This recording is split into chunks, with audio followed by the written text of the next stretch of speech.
বাংলাদেশে যখন খুনি সন্ত্রাসী আওয়ামী লীগ ছিল, তারা বাংলাদেশের বিদ্যুৎ সেক্টরটা ধ্বংস করে দিয়েছিল। তো বর্তমান সরকার যে এসেছে, তারাও এনার্জি ক্রাইসিসটা হলো বাংলাদেশে সমাধান করতে সক্ষম হয়নি, এবং তারা মিথ্যা প্রতারণার আশ্রয় নিয়েছে। বলেছে যে বিদ্যুৎ আপনারা পাবেন, এবং বলেছে যে 2 মাস বা 2 বছর 1 বছর হলে কোনো বিদ্যুতের দাম বাড়বে না। তারা সেটাও প্রতিশ্রুতি রক্ষা রাখে নাই। সাথে সাথে মন্ত্রী পার্লামেন্টে বললেন যে লোডশেডিং হলো বিভিন্ন আহ, আহ, ঝড় বাতাস এগুলোর কারণে হলো খাম্বাগুলো পড়ে যাচ্ছে, এই জন্য হলো লোডশেডিং। কিন্তু আদৌ এটা সত্য নয়।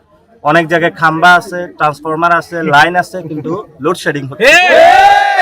এটা যারা তারা পার্লামেন্টে যে বক্তব্যটা দিচ্ছেন, আমরা যখন গ্রামে আসি তাদের বক্তব্যের সাথে মিল খুঁজে পাই না। এই সরকারের অনেক মন্ত্রীবর্গ আছে যারা হলো মিথ্যা কথা বলে, প্রতারণার আশ্রয় নিয়ে থাকে, যেটার সাথে তারা মানুষ ভোট নিয়েছে, তো মানুষের সাথে প্রতারণার আশ্রয় নিয়েছে। তো আমরা আশা করব পুরো বাংলাদেশে তারা হলো যে লোডশেডিং এর সমস্যা আছে এবং আমাদের যে এনার্জি ক্রাইসিস আছে সেটা থেকে বাংলাদেশের মানুষকে মুক্তি দিবে, একটি সুন্দর বাংলাদেশ আমরা গঠন করতে পারবো।